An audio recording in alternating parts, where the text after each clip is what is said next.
கர்த்தருடைய பரிசுத்த நாமத்துக்கு மகிமை உண்டாவதாக. Glory be to the holy name of the Lord. உன்னுடைய பிரச்சனையின் அஸ்திபாரம் தெரியும். He knows the foundation of your problem. உன் பிசினஸ் ஏன் ஃபெயிலியர் ஆயிடுச்சுன்னு கர்த்தருக்கு தெரியும். He knows why your business has gone a failure. ஆனா நீ மண்டைய போட்டு குழப்பிக்கிட்டே இருக்கிறாய். But you are confusing your head. நான் என்ன செய்யலாம்? What must I do? நான் வேற என்ன செய்ய முடியும்? What more can I do? ஏன் இப்படி ஆயிருச்சு? Why this happened? இப்படி நீ குழம்பிக்கொண்டே இருக்கிறாய். You are confused like this.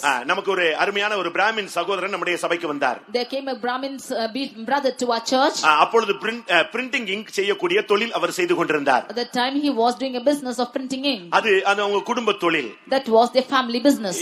ஒரு குடிசை தொழில் போல அந்த பிரிண்டிங் இங்க அவங்க செஞ்சு நல்ல விதத்துல முன்னேறி கொண்டிருந்தார்கள். They were doing this business as their family business and they were progressing ahead. இந்த நேரத்துல அவர் ரட்சிப்புக்குள்ளே கடந்து வந்தார். At this incident he came into salvation. ஒரு நாள் என்ன சம்பவித்தது? One day what happened? அவருடைய பெயர் Balasubramanian. His name was Balasubramanian. இப்போ சென்னையில நம்முடைய விசுவாசியாக இருக்கிறார். He's still a believer of us in Chennai. என்ன நடந்தது? What happened was, ஒரு நாள் இவர் இந்த கெமிக்கலை மிக்ஸ் பண்ணி அந்த இங்க் கொண்டு வரும் பொழுது அந்த கெமிக்கல் சரியான விதத்துல கிளியர் ஆகாம அது ஃபெயிலியர் ஆயிடுச்சு. One day when he brought the chemical and mixed with the ink, that chemical did not work properly and it was a failure. எல்லாம் சரியா செஞ்சது போல தான் இவருக்கு தெரிந்தது, பட் ஃபெயிலியர் ஆயிடுச்சு. It seemed to him that he did everything rightly, but it was an utter failure. இப்பொழுது business rotate பண்ணா இத வித்தாதான் அடுத்து அவர் கெமிக்கல் வாங்கி செயல்படுத்த முடியும். Now only if he should sell this in as a rotation in his business he can do anything. இதே போன்ற ஒரு ஆராதனைக்கு அவர் போயிருந்தார். He went for a meeting like this. இவர் அப்படியே செத்த முகம் போல உட்கார்ந்திருந்தார். He went with a dead face. எப்படி இத சரிப்படுத்துறது? As to how we can make it right. யார்ட்ட போய் கடன் வாங்கி திருப்பி மறுபடியும் ரொட்டேட் பண்றது? Whom can we go and ask for debt and rotate this again? எப்படி இது வேஸ்ட் ஆயிருச்சு? How did it go waste? மறுபடியும் நம்ம இதத்தான செய்ய போறோம், திருப்பி இப்படி தான் ஃபெயிலியர் ஆகுமா? Again we are going to do the same thing. Will it go into failure like this? என்ன செய்யணும் அவருக்கு தெரியல. He did not know what to do. அப்படி இருக்கும்போது பக்கத்துல ஒரு விசுவாசி உட்கார்ந்தார். When it was like this, another believer was seated beside. அவரை எல்லாரும் ஐயர் ஐயர்னு சொல்றாங்க. என்ன ஐயரே, என்ன ரொம்ப டல்லா இருக்கீங்க இன்னைக்கு? He went and asked him and said, why are you seated like this, brother? அப்ப அவர் சொன்னாரு, இப்படி ஃபெயிலியர் ஆயிடுச்சு. He said that it's a failure to me. இதுக்கு ஏங்க போட்டு துக்கப்படுறீங்க? Why are you grieved about this? காலையில 4 மணிக்கு எந்திரிச்சு ஜெபிச்சு பாருங்கன்னாரா. You rise up early at 4 and pray. அவனுக்கு அவன் தெரிஞ்ச ஒரு ஃபார்முலாவை சொல்லிட்டு போயிட்டான். He knew that formula and he said and went. இங்க ஏற்கனவே தெரிஞ்ச ஃபார்முலால இங்க் ஃபெயிலியர். இப்போ இந்த விசுவாசி இவனுக்கு சொல்றான் 4 மணிக்கு ஜெபிச்சு பாரு, இதுதான் formula. In the formula he had known already, it was a failure, but this believer is asking him to pray at 4 o'clock. This is the formula. அது கரெக்ட் தான். விசுவாசிக்கு இதுதான் ஃபார்முலா, 4 மணி ஜெபம் தான் formula. This is the formula for a believer. இவன் என்ன பண்ணுது? இந்த விசுவாசி போய் 4 மணிக்கு ஜெபித்தார். This believer went and prayed at 4 o'clock. படுத்து ஜெபிச்சிட்டு கொஞ்ச நேரம் ரெஸ்ட் எடுத்தார். He prayed and rested for some time. அதே மாதிரி கர்த்தர் பேச ஆரம்பித்தார். Likewise the Lord spoke. இந்த கெட்டு போன எங்க பத்தி நீ கவலைப்படாத, இந்த கெமிக்கலை மிக்ஸ் பண்ண கிளியர் ஆயிடுன்னு சொன்னார். Do not be worried about this chemical which is lost. You mix up this thing with that chemical, he said. அவர் சிருஷ்டிகர், அவர் ஒரு சூப்பர் கெமிஸ்ட். அவர் God is the creator, he is a super chemist. அவருக்கு தெரியாதா? Does he not know? அந்த சொப்பனத்திலேயே இவர் சொல்றாரு, இது எப்படி இதை சேர்த்தாதான், இது ஏற்கனவே சேர்த்துதான் இப்படி ஆயிருக்கு, இன்னும் சேர்க்க சொல்றாரு எப்படின்னு சொப்பனத்திலேயே இவர் கொஸ்டின் பண்றாரு. In that dream itself he is questioning, saying already I have had this and therefore it's gone wrong. And again he is asking me to mix with it. நீ இத மிக்ஸ் பண்ணு, அது கிளியர் ஆயிடும். You mix this with it and it will be cleared. அவனே இவர் அதை by heart பண்ணிக்கிட்டார், சொப்பனத்திலேயே okay பண்ணிட்டார். And then he by hearted in his dream itself. நான் உனக்கு சில காரியங்களை சொல்லி தரேன்னு சொன்னாராம். And he said, I will teach you certain things. ஒரு புது ஃபார்முலா சொல்லி கொடுத்தாரு. He taught him a new formula. இன்னென்ன கெமிக்கலை இன்னென்ன ரேஷியோல நீ மிக்ஸ் பண்ணு. You mix up this chemical in such a ratio. இது நான் உனக்கே கொடுத்த ஆசீர்வாதம் அப்படின்னு சொப்பனம் முடிஞ்சிருச்சு. And this is the blessing that I have given to you, saying so this dream ended. காலையில திடீர்னு எழும்பினாரு. He woke up in the morning suddenly. நேரா போனார், அந்த கெமிக்கல் எடுத்தாரு. Went straight and took the chemical. அறிவு வேலை செய்யுது, இல்ல வேலை செய்யாதுன்னு. ஆனா அங்க ஆண்டவர் சொல்றாரு, நீ மிக்ஸ் பண்ணுன்னு சொல்றாரு. His knowledge is working out, saying that it will not work out, but the Lord is asking him to mix with it.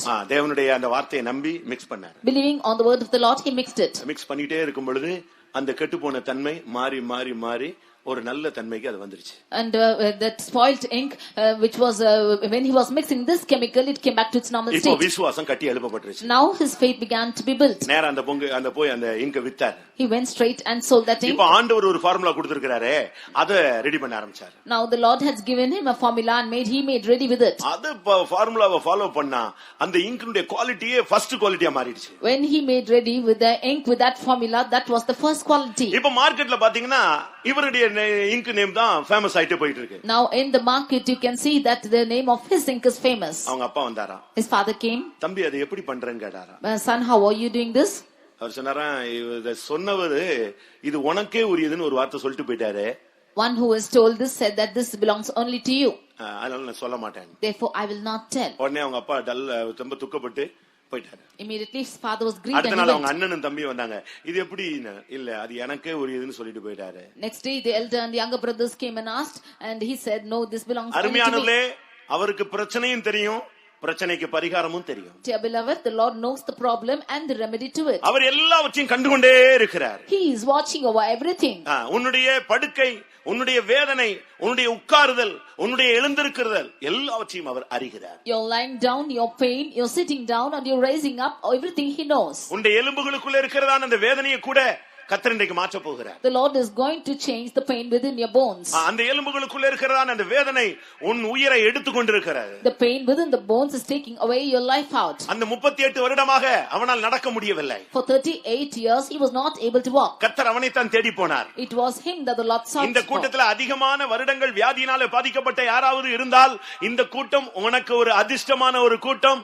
கர்த்தர் உன்னை காண்கிறார், உன்னை சுகமாக்க போகிறார். If there is anybody who is affected for many years in this meeting, the Lord is coming to meet you. You are a lucky person, you are going to be healed. லூக்கா 15ஆம் அதிகாரத்திலே பார்க்கும் பொழுது இளைய குமாரனுடைய காரியம் சொல்லப்பட்டிருக்கிறது. In Luke's gospel chapter 15 you can see about the younger son. கர்த்தர் அவனை புத்தியை தெளிய வைத்தார். The Lord cleared his mind. அவன் இப்பொழுது திரும்பி வந்தான். And he came back. அவன் தூரத்தில் வருகிறதையே இந்த தகப்பன் கண்டுவிட்டான். And the father saw him coming afar. அவனுடைய நிலவரமே ரொம்ப மோசமாக இருந்தது. His state was very pitiable. அவனுடைய உடை மோசமாக இருந்தது. And his dressing was very அவனுடைய dirty. சாயல் உருத்தெரியாமல் மாறி போயிருந்தது. And his stature also was disfigured. பின்மாற்றத்தின் உச்சகட்டம். And he was in the heights of backsliding. வறுமை அவனுடைய வாழ்வில் தாண்டவமாடியது. And the misery was going about in his life. மெலிந்து ஒன்றுமில்லாமல் கெட்டுப்போன நிலவரத்திலே அவன் திரும்பி வந்தான். He was lean and with no stature, being spoiled, he came back. ஆனால் தூரத்திலே வரும்பொழுதே இந்த தகப்பன் அவனை கண்டுவிட்டான். But when he came afar, it said the father saw him. இன்றைக்கு நீ நிர்பந்தமான நிலவரத்திலே,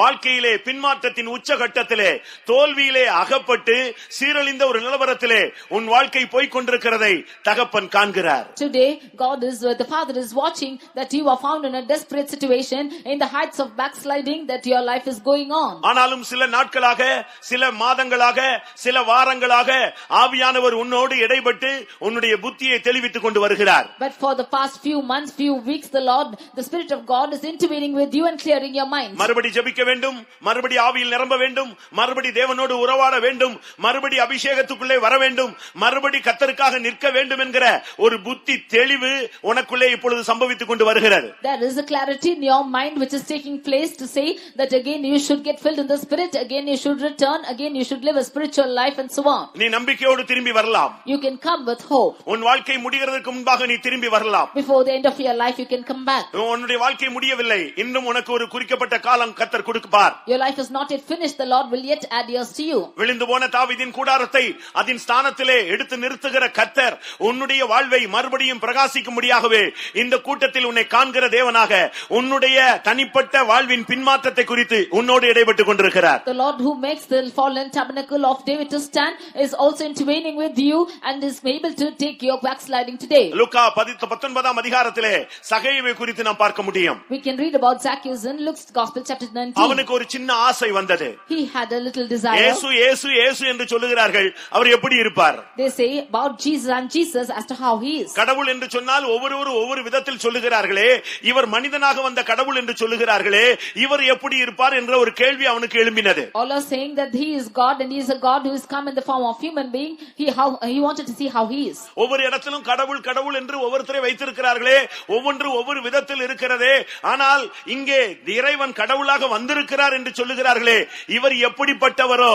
இயேசு எப்படிப்பட்டவரோ என்று பார்க்க அவன் வகை தேடினான். He said that they say gods and there are gods everywhere, but the Jesus who is come in the form of man, he is God. He want to see as to how he is. உண்மையான கடவுளை, ஒன்றான மெய் தேவன் யார் என்ற கேள்வியோடு அலைந்து திரிந்து கொண்டிருக்கிற அருமையான சகோதரனே சகோதரியே, உன்னுடைய வாஞ்சையை அவர் கண்டிருக்கிறார். Beloved brother sister who is wondering about to see who is the true God, the Lord knows your desire. என்ன நடந்தது? What happened? இயேசு அவன் இருந்த இடத்துக்கு வந்த உடனே அவனை அவர் கண்டார். When Jesus came to the place where he he was, he saw him. அவர் உன்னை காண்கிற தேவன். He is the God who seeth you. பக்தி உள்ளவனை தெரிந்து கொள்ளுகிற தேவன். The God who chooses the devout person. தேவ பக்தியாய் நடக்கிறவர்களை தெரிந்து கொள்ளுகிற தேவன். The Lord who chooses the ones who want to walk with God. உண்மையுள்ளவர்களை தெரிந்து கொள்ளுகிற தேவன். The Lord who chooses the faithful people. கடவுள் எப்படிப்பட்டவர் என்கிற கேள்வியோடு வந்த அருமையான நண்பனே, இன்னும் சில நிமிடங்களிலே இந்த கடவுளை உங்களுக்கு வெளிப்படுத்த போகிறோம். You who came with a question as to who the Lord is, in a few moments we will reveal as to who the Lord is. கடவுள் எப்படிப்பட்டவர்? How is God? அவர் எந்த தன்மை உள்ளவர்? What tendency does he have? நீ அவரை பார்க்க ஆசைப்படுகிறாய். You want to see him. அவரோ உன்னுடைய பரிதாப நிலைமையை கண்டு அவர் ஆச்சரியப்படுகிறார். He too, looking at your pathetic situation, is surprised. இன்றைக்கும் கூட அவர் உன்னை காண்கிற தேவன். Even today he is watching you.